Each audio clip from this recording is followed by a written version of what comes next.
I've heard a lot of people say, my name is Herson Villatoro. I've heard a lot of people say, don't compare yourself to others. And I've heard this from the community that is about a strong work ethic. Don't compare yourself to others. Only compare yourself to yourself yesterday. And I've also heard this from the satisfied community. This is what I'm calling them right now, as the way they appear in my head.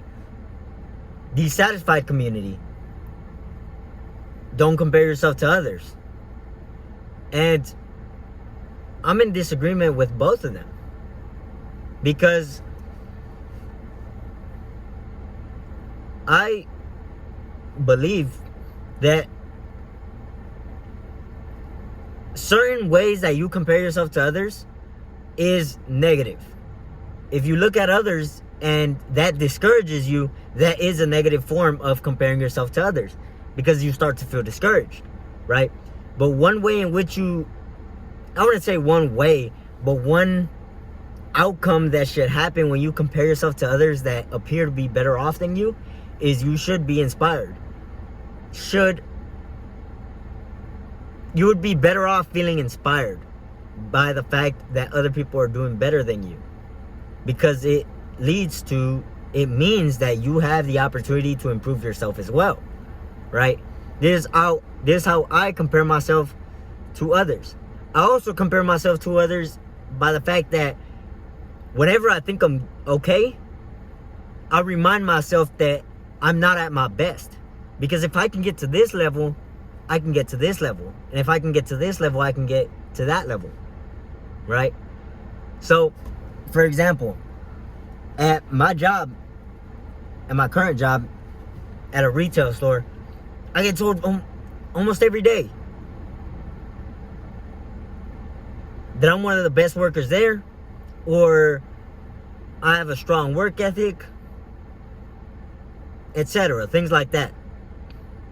And sometimes I start to feed my own ego with that. And I remind myself, like, you still have a lot more to go, because there's people doing way better than you.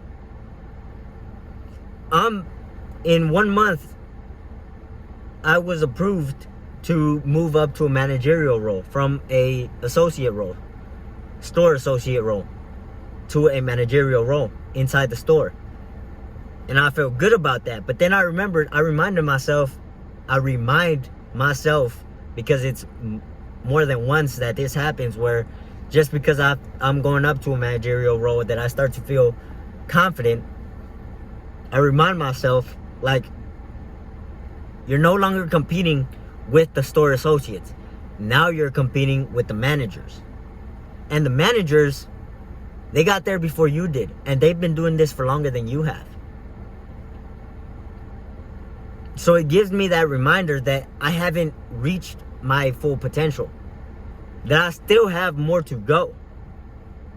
And then as soon as I think about competing with the managers and no longer the store associates, I remember, I don't remind myself, but I remember about the fact that then the next level, I gotta compete with the district managers.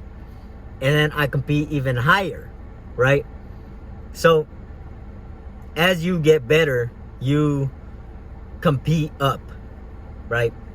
Maybe you were making $30,000 a year one time, and then you compete with people making 60 grand. And then you compete with people making 100 grand. Then 150, then 250. Then 500, then 1 mil, and you compete up. It's not like you're a basketball player. There's an analogy I've heard before. I don't remember where I heard it or in what context I heard it, but it was in a similar context to the one I'm talking about now, where you compete up. But I don't remember who said it. I think it might have been Patrick Bet-David, but I'm not completely sure. Whoever it was mentioned a basketball player, not any specific one, but like a metaphorical, hypothetical basketball player that's in varsity playing rounds with the junior varsity basketball players. It makes no sense. That's me saying that. It makes no sense. Why are you competing down? It's like a senior in high school trying to compete with freshmen in high school or college. It's like a manager trying to compete with store associates. It's like a sales leader trying to compete with the sales people. Don't compete down. Compete with the level you're going up to, right? Therefore, you don't strive to be at a level that your coworkers are at. You strive to be at a level where your superiors are at, right? So let's say you're a regular store associate, like I am right now, currently. You don't try to be at a level where you're better than, well, you don't try to be at a level where you are like every other store associate. You want to be like at a performance of the managers, right? You want to compete up. You don't want to compete with the people at the same level as you. You want to compete with the people at a level higher than you, right?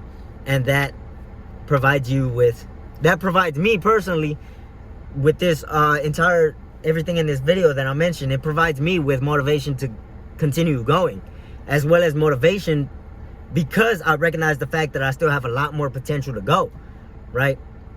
That I haven't finished the game. There's a lot of times where I used to watch entire TV series, and as soon as I finished all the seasons, I felt purposeless, right? I would finish an entire video game, and as soon as I finished it, I felt purposeless because there was no longer any game, right? There was no longer a story to continue.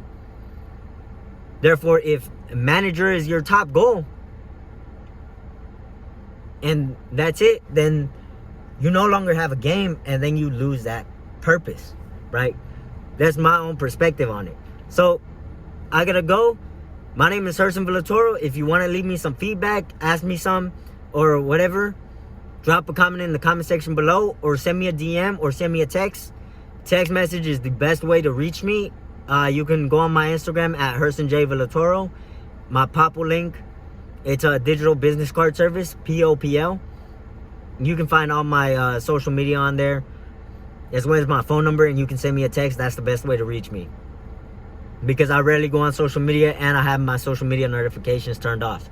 So text is the best way to reach me. Yeah. Thank you for watching this video, and I'll see you in the next one.